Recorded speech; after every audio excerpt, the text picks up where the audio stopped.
सभी दर्शकों एवं श्रोताओं को मेरा नमस्कार। इस YouTube चैनल में आप सभी का स्वागत है।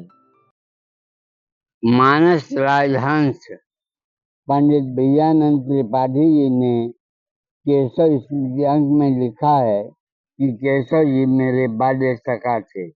ये महात्मा बचपन में बड़े चंचल और बहुरंगी थे। खेल में ही अधिक चित्र देते थे, पर स्मरण शक्ति उस समय भी बड़ी प्रखर थी। 13-14 वर्ष की अवस्था में एकाएक उनमें परिवर्तन दिखाई पड़ने लगा। उनकी प्रवृत्ति विद्याभ्यास की ओर हुई।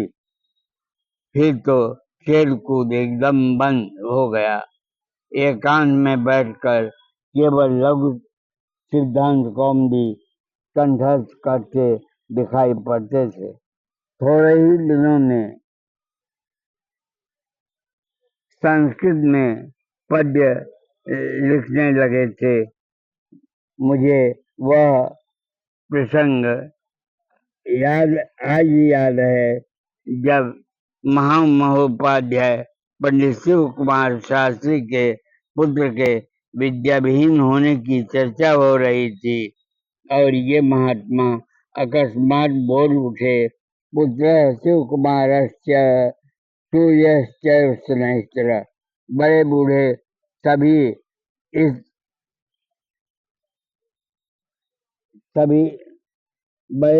सभी ने इनकी प्रशंसा की। उस समय इनकी अवस्था 14-15 वर्ष से अधिक न थी।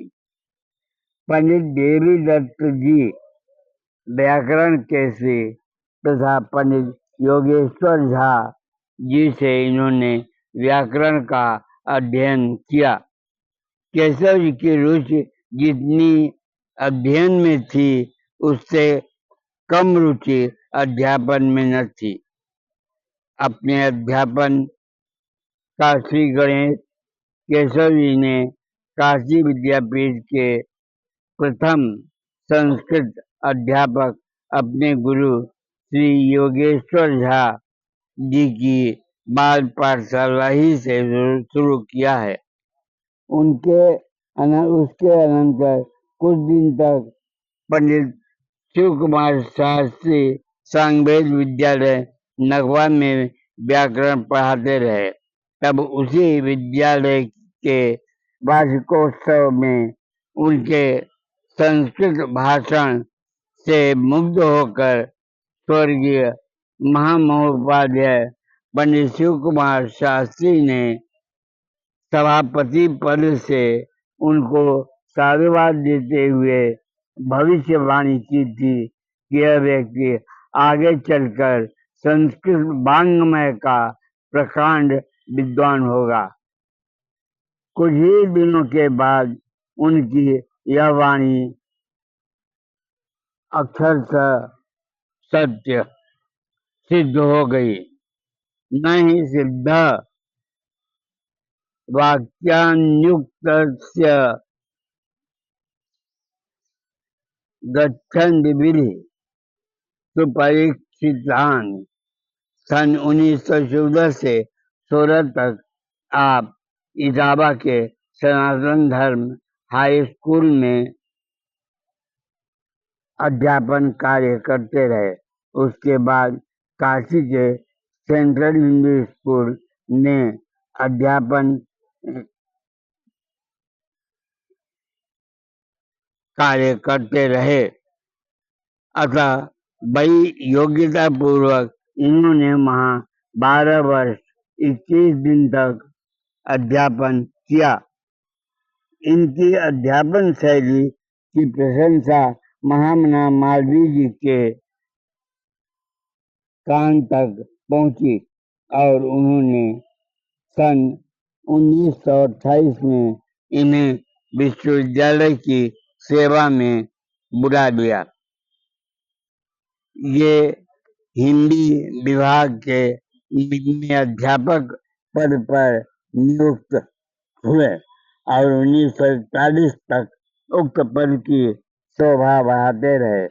इनके पढ़ाने का ढंग अत्यंत सुंदर था। विद्यार्थी इनकी पढ़ाई से सदैव प्रसन्न और परितृप्त रहते थे। अध्यापन कला की एक ऊंची परंपरा केशव जी छोड़ गए हैं। वे आदर्श अध्यापक थे, वैसे ही जैसे निष्णात विद्वान। सन 1951 में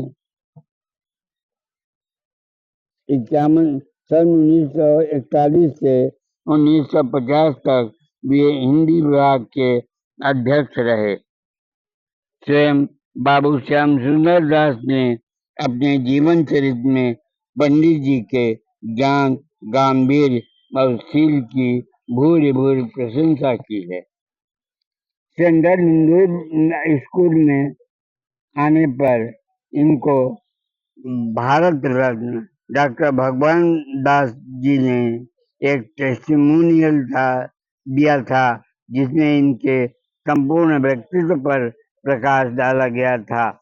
दूसरा टेस्टिमोनियल डॉक्टर तारा IJS डॉक्टर तारा पोरवाला ने 7/8/1917 में इनको दिया था। केशव जी सेंट्रल हिंदू स्कूल में जब आए तो इनकी विद्वता की चर्चा चारों तरफ फैल चुकी थी और इसीलिए इनकी विद्वता की चर्चा मालवीय जी ने सुनी और स्वयं आकर इनके अध्यापन शैली का निरीक्षण किया। उसके बाद इन्हें विश्वविद्यालय में बुला लिया। धन्यवाद। श्याम नारायण मिश्र।